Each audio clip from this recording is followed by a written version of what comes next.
Hi, I'm Thinks Too Much, and welcome to this video. Today, as a celebration of the release of Metroid Samus Returns, we're going to take a look at the 2D titles of this amazing franchise. We're going to take a look at how the 2D Metroid titles turned into the classic games we know today, and how their ideas have shaped the exploration aspects of gaming that we know today. Let's take a closer look. It is widely accepted today that the Nintendo Entertainment System single-handedly saved video games from the video game crash of 1983. The NES, also known as the Famicom in Japan, proved critics wrong in the mid-80s when it was said that video games were just a fad that had passed its time. Games like Super Mario Bros. And The Legend of Zelda are classics today, not just because they are still fantastic games, but also because they helped convince the public that video games, much like movies, music, and books, were their own medium for which countless amazing creations could flourish. The NES has valuable history behind it, along with a library of classic titles that led many gaming experts, and people in general, to consider it the best console of all time. Among the vast array of NES titles was a 2D sci-fi side-scroller called Metroid. This game was a conscious attempt from Nintendo to make a more mature title that would appeal to older audiences. Games like Contra and Castlevania were yet to be released, and while titles like Super Mario Bros. And Legend of Zelda were fantastic, back in 1986, these titles did seem to be aimed more towards younger audiences. Metroid's creators such as Satoru Okada, Kanbei Yokoi, and Yoshio Sakamoto wanted this game to have darker tones, both literally and figuratively. The team behind Metroid has gone on record in saying that much inspiration was taken from Ridley Scott's classic movie Alien. In fact, the series' most iconic dragon-like antagonist, Ridley, is named after Ridley Scott. The 8-bit graphical capabilities of the NES were limited, to say the least, so Metroid never stood a chance in duplicating the atmosphere of Alien. It could only imitate it. But it was a hell of an imitation for what 8-bit graphics could do at the time. Things are literally darker in Metroid as opposed to the bright and colorful images of other NES titles. Back in the mid-80s, when video games were having their resurgence, making something darker in a graphical sense was enough to convey the message that this game was different than your expected kid-friendly side-scrolling affair. If you squint your eyes a little bit, you might even see that some of Metroid's creatures and environments are inspired by what H.R. Giger created in the first Alien film. It's very primitive, sure, but it's there. Even if you can't overlook the data technology of the graphics, the music still holds up in conveying the darker atmosphere Metroid was aiming for, with my favorite theme being Kraid's Lair, and a quick YouTube search will help you find amazing orchestral versions of this theme. Gameplay mechanics were also innovated to make Metroid a unique title for its time. When people played Mario Bros, they always knew where to go. You go right. You moved right until the end of the level. The Legend of Zelda had more freedom when it came to movement thanks to having a top-down view rather than a side-scroller, but Metroid added freedom of movement in side-scrollers by allowing players to move right or left as they pleased. It's something we take for granted with games today because it's so simple. But back in 1986, it was a huge deal. This meant the player could go wherever they wanted. It was a taste of movement not experienced in games before, and the developers took full advantage of this newly discovered freedom. Power-ups were abundant in Metroid, and certain areas were inaccessible until the player found the right power-up. This meant you had to explore in order to proceed. There was no set path. How long it took you to complete the game was based on how diligent and patient you were at exploring. Future 2D Metroid games would make the exploration aspect a more vibrant and rewarding experience, but the original Metroid is most definitely the baseline for this exploration formula. The limited 8-bit graphical technology meant that some environments looked the same besides a color swap, and areas were very long for no other reason than to add artificial length. This meant that many players got lost trying to figure out what to do next. But in the mid-80s, what else could you do to add longevity? It was simply the way things were done back then. Playing the original Metroid today might be annoying and frustrating, but it's also endearing. The Metroid formula had to start out somewhere, and it started here. It's part of history. A history filled with gaming innovations as much as story ones. Now, to be honest, story wasn't an important factor in the original Metroid, as it wasn't for many games of the time. but this title did do one very important narrative twist that at the time was unheard of. The basic plot is you are bounty hunter Samus Aran, hired by the Galactic Federation to fight off space pirates on the planet Zebes, as they try to use the titular Metroids as dangerous weapons. In the final moments of the game, you kill their leader known as Mother Brain, and pat yourself on the back for a job well done. Even the manual that comes with the game refers to Samus as a he, and as you play the game, you have no reason to think otherwise. Having a male hero was just to be expected. However, if the player completes the game under a certain time limit, they will get the revelation that Samus is a woman. Arguably, the most important fictional woman in gaming. This was a pretty big deal in the mid-80s. Legend goes that developers decided on this change at the last minute to add a twist at the end of the game. But I would argue that the character of Ellen Ripley from Alien had a lot to do with deciding on Samus being a woman, since that film was such a huge inspiration for the game. It's this gutsy revelation that solidified Metroid as a classic, and as the first title that successfully started a new franchise for Nintendo. The original Metroid was a hit in the US, but surprisingly not so much in Japan. Due to new hardware and poor timing, the first Metroid didn't get a good grasp with Japanese audiences, even though it was a critical success. But sales in the US market were strong enough that a sequel would eventually arrive. Gunpei Yokoi, one of the original creators of the first Metroid, was also the main designer and leader behind the creative team that invented Nintendo's hugely successful Game Boy handheld system. So it's no surprise that as producer for the second game in the Metroid franchise, he would want this new title to appear on his new system. Gunpei Yokoi's experience and success with both the Game Boy and the first Metroid showed that this was a man who knew how to achieve success with nearly anything in the gaming market. Metroid II, Return of Samus, was the result, and it's often considered the black sheep of the franchise. I only find this to be half true. Most of the criticism aimed at the game has more to do with the technology that Metroid II was released on rather than the game itself. The Game Boy did have its limitations, but Metroid 2 is still an enjoyable game for the time, marred only by the passing of years and the advances in technology. Admittedly, it hasn't aged well, but for a handheld title released in 1991, its scale and environments should be praised, and while the technology still wasn't there for the Metroid series to reach its full exploratory potential, like the first game, it's very endearing to play. The game takes place in the Metroid homeworld of planet SR-388. Samus is tasked to kill all the Metroids and rid the galaxy of their threat once and for all. A little too close to the definition of alien genocide if you ask me, but we wouldn't have a game if we think too deep into things, so here we are. If you have and read the game's manual, you'll also know Samus was sent to planet SR-388 to investigate the disappearance of a group of Galactic Federation soldiers, the same military organization mentioned in the first game's manual. They would have a much bigger presence in future games, but this subplot has no actual gameplay significance in this title, so it's rather pointless. SR-388 is almost as big as Zebes was in the first game, an impressive feat considering this game runs on a Game Boy. Just like in the first game, Metroid 2 can't fully give the player a whole planet to kill aliens on, but it does do a great imitation of such an environment, which is quite the ambition for a Game Boy title. That being said, this ambition to fight in a big world on a tiny Game Boy cartridge might have led as to why people don't think too highly of Metroid 2. It has many of the same problems as the first game, only this time people aren't as nostalgic for Metroid 2 as they were for the original title. The large world means you will frequently get lost trying to find power-ups and hunting down Metroids that you have to find in order to proceed to the next area of the game world.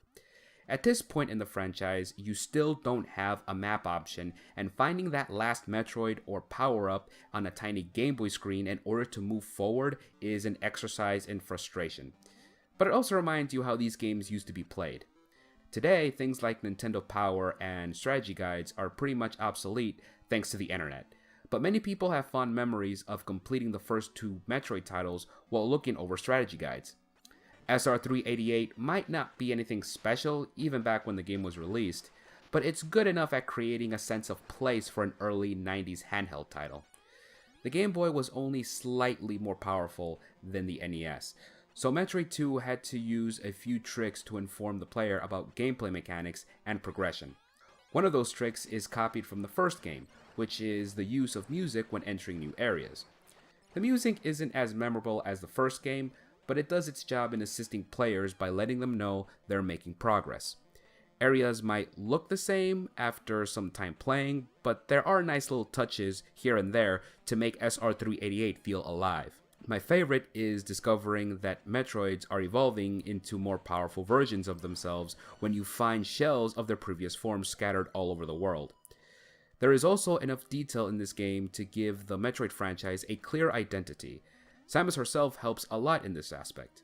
She actually looks like a badass bounty hunter, and the version of the Varia suit in this game would be the iconic look kept throughout the entire franchise. But other than a more linear experience and slightly more detailed graphics, not much can be said about Metroid II Return of Samus that hasn't been said about the original game. Once you destroy all the Metroids, you have a final showdown with the Metroid Queen, who looks a lot like a dinosaur. Up to this point, Samus has done nothing more than kill any and all Metroids, but as she returns to her ship, she discovers a baby Metroid that is just hatching from its egg. The baby confuses Samus for its mother and follows her to her ship. Here the game ends, showing the player that Samus isn't just a cold-blooded Metroid killer. She's got a soft side. And this sets up the story for what many people consider to be the greatest game of all time. Before I begin to talk about Super Metroid, I need to do a full disclosure. Super Metroid is my favorite game of all time. When people ask me about my top 3 favorite games, Super Metroid is at the top of that list, followed by Halo and BioShock respectively. Many people have come before me and picked apart the many reasons why Super Metroid is not only a classic, but an apex example on how action exploration games should be done. When I first played this game at the young age of 4, I was entranced by the beautiful environments, hauntingly atmospheric music, and imaginative creatures. The third time was most definitely the charm for the Metroid franchise, as technology was finally there to keep up with the creativity of its developers thanks to the 16-bit power of the Super Nintendo. Even if you haven't played the last 2 Metroid games, Super Metroid begins with an introductory cutscene that details the events of the previous games through a monologue by Samus herself. She gives the baby Metroid that confused her for its mother at the end of the last game to a bunch of scientists in a space station, so they can study it for the betterment of the galaxy. Unfortunately for her, she barely leaves the space station before it is attacked by Samus's old rival, Ridley. She fails to save the baby Metroid and escapes the space station before it blows up, following Ridley to the nearby and familiar planet of Zebes. From here on out, any story bits are told through gameplay, and by exploring the vastly redesigned planet of Zebes. This is a much different planet than the one we saw in the first Metroid. Once Samus leaves her ship and starts her adventure, the new technology and horsepower given by the Super Nintendo creates a world with a lot more color, variety, and identity. It's no surprise that better technology will make for better and more detailed graphics, but what makes Super Metroid so unique is how the new tech is used to create imaginative and immersing environments.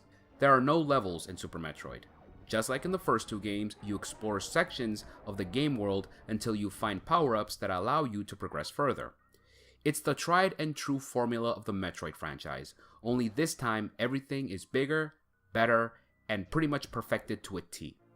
The world of Zebes actually feels like a living, breathing environment, something the previous 2 titles couldn't do because of tech limitations. But the game is careful not to overwhelm the player with the size of its game world. A much needed and very welcome map function is finally implemented, though thanks to the amazingly unique environments, you'll use the map more as a reference point rather than for getting lost.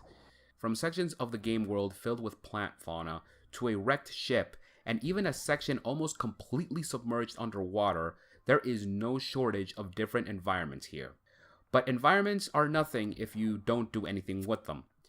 Thankfully, Super Metroid packs each area with enemies, sub-bosses, bosses, and power-ups that make Zebes a wonder to explore. There are even details of the destruction Samus left on Zebes at the end of her first adventure in the original game. This is actually the first time in the franchise in which the space pirates make a physical appearance during gameplay. You'll still battle with the local wildlife and environmental hazards, but finally having areas where the space pirates are a coming enemy makes you feel like you're going against a coordinated enemy force. Old foes like Ridley and Kraid get new and intimidating makeovers, with Kraid getting a huge size upgrade. Other main bosses like Phantoon make their first appearance in this game, and their unique design would ensure that they would appear in future 2D and 3D Metroid titles. But some of the sub-bosses completely steal the show, with my personal favorite being Crocomere. It's not a hard sub-boss battle, and its pattern can be figured out in less than 5 seconds, but this alien animal is really fun to play against. Crocomere is one of those mini-bosses that upstages the other bosses because of its unique design. You almost feel guilty defeating it by pushing him, or her, in a pool of molten lava and hearing it scream as its skin melts away. But every time you defeat any boss, the feeling of progression always follows. You'll have a power-up or two waiting for you after a tough boss fight, and you'll discover various secret nooks and crannies that will become reachable the more power-ups Samus acquires. This is the big reason why Super Metroid is such a joy to play. Exploring the unique world of Zebes usually results in finding various power-ups that you either didn't notice or couldn't get to before. It's something that was already done in previous titles, but Super Metroid nails that rewarding feeling you get as a result of exploration. Whether it's a new ability for Samus' suit, or just another increase in your missile count, the more you explore, the more powerful you become.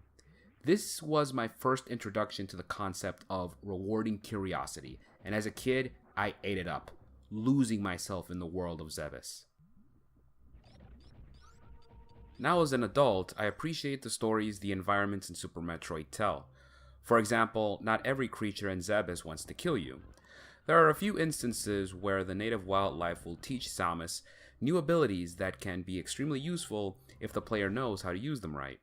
Some of these helpful alien animals would even return for future Metroid titles. Many of your power-ups come by getting them off of Chozo statues.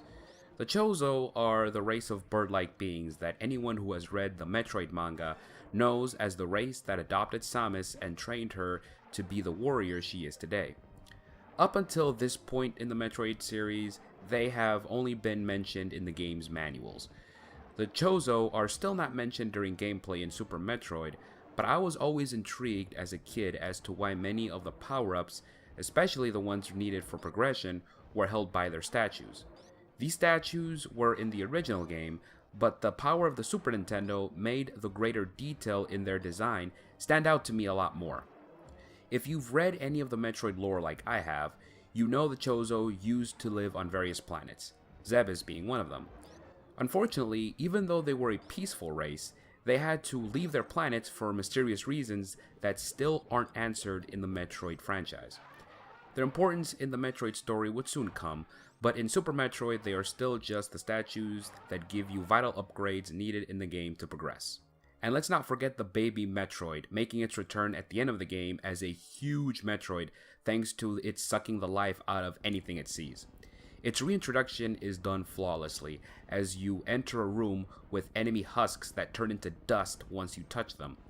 The former baby Metroid almost kills you until it realizes you're its adopted mother. This connection between Samus and the baby Metroid makes it even more heartbreaking when it dies protecting you from the final boss, Mother Brain, the same final boss from the original game, only a lot more aggressive this time around to say the least. This specific scenario would be the beginning of a future Metroid game, Metroid Other M, but that is a different game for a different video. Now, one more topic I want to discuss is the term Metroidvania, which got its first half of inspiration from Super Metroid. It wouldn't be until Castlevania Symphony of the Night that the term would get its second half of inspiration and become the subgenre we know today. A Metroidvania-style game refers to a game that uses the exploration mechanics set by Super Metroid along with the RPG elements of Castlevania Symphony of the Night. There are many examples of Metroidvania-style games today, especially in the indie community. Games like Guacamelee, Outland, and Shadow Complex are just a few modern games that use the Metroidvania format while adding their own vision and unique take. Indie developers use this format today because mechanically and technologically the tools are simple to use, and yet you can make vast virtual worlds with them. You just need imagination and commitment to your project. But back in 1994, it was incredibly complicated to get all the pieces of Super Metroid working together. So much so that some developers would sleep in their offices for days to make sure the game met its intended completion date. But all the hard work paid off, even if the franchise would take a while to come up with a proper 2D sequel. Like the first game, Super Metroid was more successful in the US than it was in Japan, and this, among other concerns, would lead Nintendo to shelve the franchise for a while. The Metroid series did not see a proper game on the Nintendo 64. Samus's only appearance in that system was as a fighter character in the first Super Smash Bros. Game. The next time most people would remember Samus' return is in the now legendary Metroid Prime, which kind of overshadowed the next 2D entry in the series. Metroid Fusion released in 2002, over 8 years after Super Metroid. It was simultaneously released with Metroid Prime, the franchise's first title to make the jump into 3D.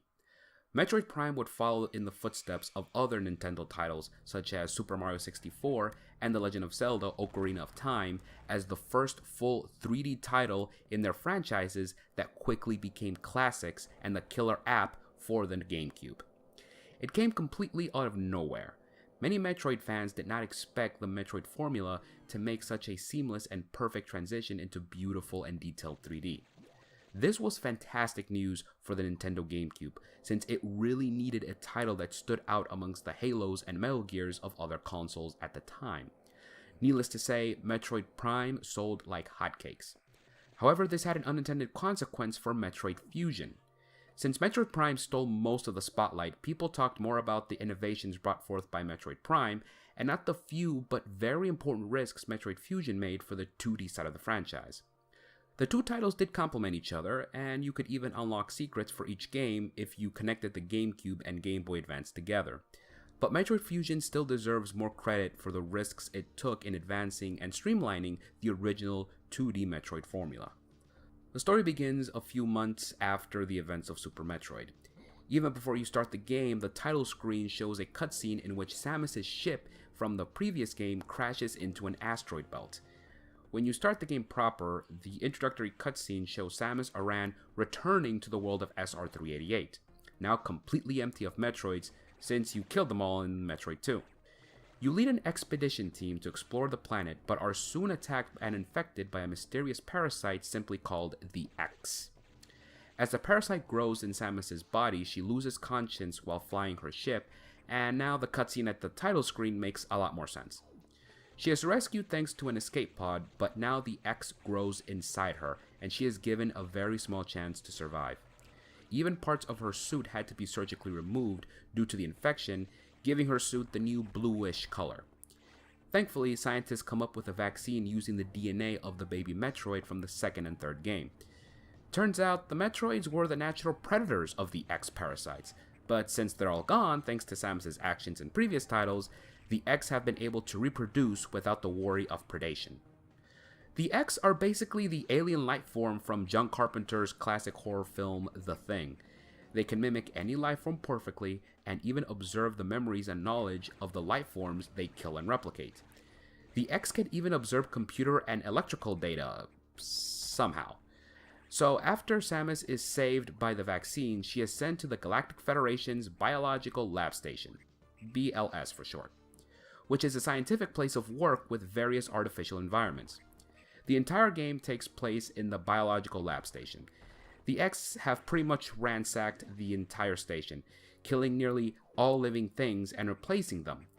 Samus is tasked to search for any survivors and hopefully rid the station of the X, which she can now observe for health and ammo thanks to the Metroid vaccine. This adventure is a lot more story-driven and linear than previous 2D titles, even more so than Metroid II, which means there isn't as much exploring as before. Some areas of the station are locked more because of story progression rather than finding the appropriate power-up needed to move forward. There will be occasional opportunities for you to explore, sure, but it's not as encouraged as in previous titles. This didn't go over well with a few longtime Metroid fans, since exploration is the essential ingredient in the Metroid formula. But what you get in return is you always know where to go, which does make Metroid Fusion feel newcomer friendly. Before and after completing an objective, you have to report to a computer AI Samus nicknames Adam, after it reminds her of a former commanding officer and friend.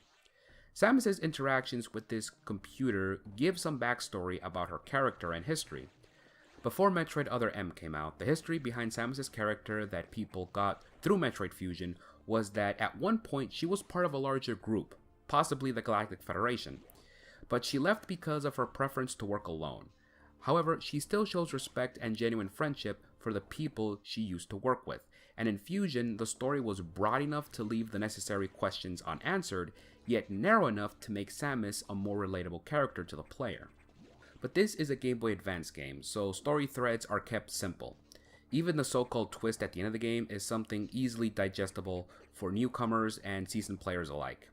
What's really surprising is how gameplay is much more effective here at telling a story, even more so than Super Metroid. It's the only area in Fusion that surpasses Super Metroid. One of the most memorable and frightening enemies in Fusion is SAX, short for Samus Aran X. See, when parts of Samus's suit had to be surgically removed due to the X infection, those parts became an entity of their own. This allowed the X to mimic Samus at full power, and throughout the whole game, SAX is actively hunting the real Samus down. If SAX corners you in the beginning or middle of the game when you're still not at full power, you're pretty much dead if you don't run. The idea of SAX is so simple, yet extremely terrifying. For a game that's really colorful and filled with lively environments, this quasi-horror aspect caught many people off guard. It's even scarier for longtime fans because they know how powerful Samus can become. Hearing the eerie footsteps of the SAX when you're in the same room gives that same chilling feeling as a horror movie does when the main characters are in the same room as the killer or monster. Think a la Jason Voorhees or Michael Myers. The chilling music that plays as she approaches or even spots you adds more to the scare factor. Unfortunately, with the exception of another boss character called Nightmare, the bosses in Fusion aren't as memorable as in previous titles. There's one boss that's basically a giant spider, and another one that looks like a big purple sock. Not very original or scary. But the SAX and Nightmare carry this game when it comes to new enemies and are original and scary enough that you feel relieved when you see familiar faces that don't want to kill you. The friendly alien animals from Super Metroid also make an appearance in Fusion, and they're finally given names. The Dachora is the ostrich-like bird that now has a baby on its back, and the Edacoons are the monkey-like elf things. Yeah. Their presence in the game is solely story-related, mainly towards the end of the game when they literally save Samus. But seeing these creatures does tug at the nostalgia strings if you're a longtime Metroid fan like I am, and it gives newcomers some peace knowing that not everything in the biological lab station is out to kill you. Even Samus herself shows a caring attitude towards them in one of her elevator monologues, which are repeatedly used to move the story forward. The only other familiar face in Metroid Fusion is Ridley, who has also been mimicked by the X. So it's not really Ridley, it's more like Neo Ridley. He's not a hard boss fight, but it's still fun seeing him as a longtime Metroid fan. So once again, Fusion received well-deserved critical acclaim, becoming a must-have game for the Game Boy Advance, even if it was upstaged by Metroid Prime. The more linear structure and lack of exploration compared to the other 2D entries might have rubbed longtime fans the wrong way, but in my humble opinion, Fusion is still a worthy entry to the Metroid franchise. Chronologically speaking, Fusion is the last game in the Metroid timeline, and to this day, a sequel hasn't come out. Since Metroid Prime for the GameCube was such a huge success, Nintendo decided to focus their attention on the 3D side of the franchise, but not before releasing one more official 2D title. Nowadays, reboots and remakes are everywhere in the gaming world. Titles like Tomb Raider, Star Wars Battlefront, Doom, and many more have had their franchises remade or rebooted because either there is money to be made in starting all over, or because the franchise's story has written itself into a wall. There was a time when remakes and reboots were made only if the game in question was old enough that new generation of gamers would benefit from a reintroduction to the franchise. Metroid Zero Mission is a complete remake of the original Metroid, and serves both to introduce new fans to the series and as a love letter to longtime fans. When the remake was released in 2004, the franchise was nearly 20 years old, and that much time provided many advances in terms of technology and gaming mechanics that made Metroid Fusion into a completely new experience. Now, to be clear, no one is knocking down the original Metroid. It might be a product of its time, but as I mentioned before, the first game provided the baseline for all future Metroid games to become the classics we know today, and we have to give credit where credit is due. Now, that being said, not all players will have the patience to see the original Metroid in a historical and retrospective context due to the original's dated gaming mechanics, and I wouldn't blame them for that. Thankfully, Metroid Zero Mission is an excellent remake, not only because of new technology and updated gameplay mechanics, but also because it fills in story gaps that the original title didn't have due to the story evolving as more Metroid games were released. While the story in Metroid Zero Mission is a lot more expansive than the original game, the basic plot lines are still the same. Only this time, the power of the Game Boy Advance allows for greater detail in all aspects. You still go to planet Zebes to stop the space pirates and their leader Mother Brain, as well as to wipe out the Metroid threat. As your adventure unfolds, you'll be treated to simple but effective cutscenes of incoming enemies, or Samus herself giving a monologue about certain events. One of the very few criticisms I heard of this otherwise excellent game is that the story bits were few and simplistic. I couldn't disagree more. While I do agree with the simplicity of the story, to me it's handled in a way that provides excellent storytelling for a handheld title. Finally, after 4 2D titles, the Chozo are a big subject in a Metroid story. When you start the game, you realize that Samus used to call Zebes her home and lived among the Chozo during her time there. As you play throughout the beautifully redesigned environments of the game, the Chozo statues are the primary source of your power-ups and information as they tell you what your objective will be.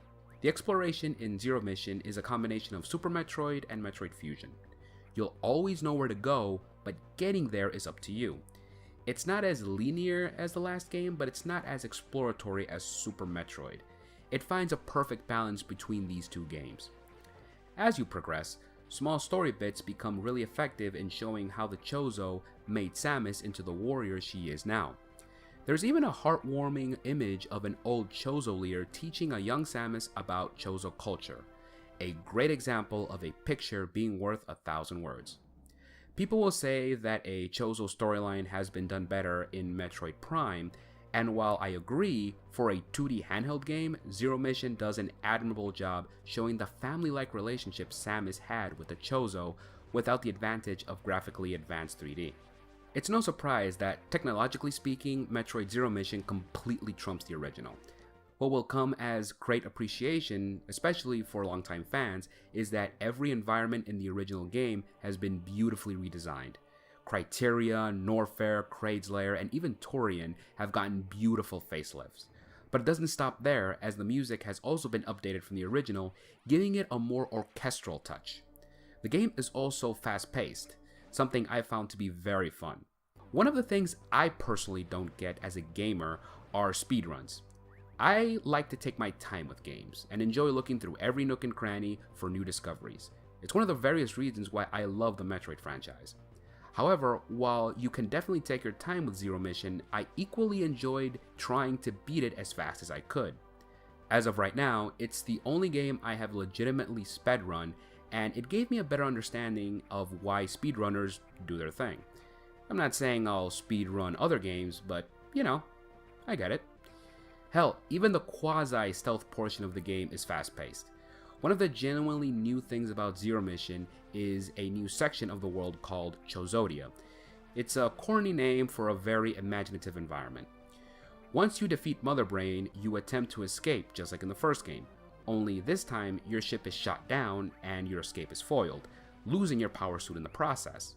So with no other choices, you infiltrate a space pirate-occupied Chozodia as a last-ditch effort to survive. If you're even vaguely familiar with ancient foreign history, it comes as no surprise that Chozodia is inspired by ancient Egypt. When you enter this new environment, you'll see Chozo imagery similar to ancient Egyptian hieroglyphics, only with a lot more bird imagery. It's a nice real-world touch to a fantastic fictional environment, and it helps the stealth portion in Chozodia, which is competently done for a 2D title, though it feels more like an arcade version of The Great Escape rather than Metal Gear Solid. For over 13 years, Metroid Zero Mission was the last official 2D Metroid title from Nintendo. After the release of Metroid Prime and its inevitable sequels, Nintendo decided to focus all resources on those titles.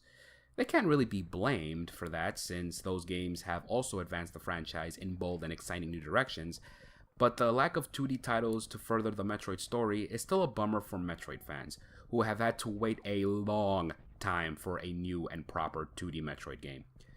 During the 13 years, we got titles like Metroid Prime, Federation Force, and Nintendo fueling the fires of outrage for neglecting the Metroid franchise. I mean, seriously? Metroid Prime Federation Force. Nintendo, go screw yourself. Thankfully, even with how tough Nintendo is in protecting their copyrights, many indie developers and modders have created their own Metroid games, mainly with remakes of Metroid II, and the results have been amazing thanks to dedication from fans who truly love the series. But it looks like Nintendo is finally listening to Metroid fans and Nintendo fans in general, as not only an official remake of Metroid 2 has been released, but Metroid Prime 4 is also in development for the Nintendo Switch. Hopefully, with the new Metroid Samus Returns being released today, Nintendo will show this franchise the respect it deserves. All Metroid games have paved the way in some way, shape, or form on how we explore and immerse ourselves in countless gaming worlds. And with Metroid Samus Returns and the upcoming Metroid Prime 4, it looks like there is finally a bright future for this beloved franchise. Thank you all for watching. I hope to see you all real soon.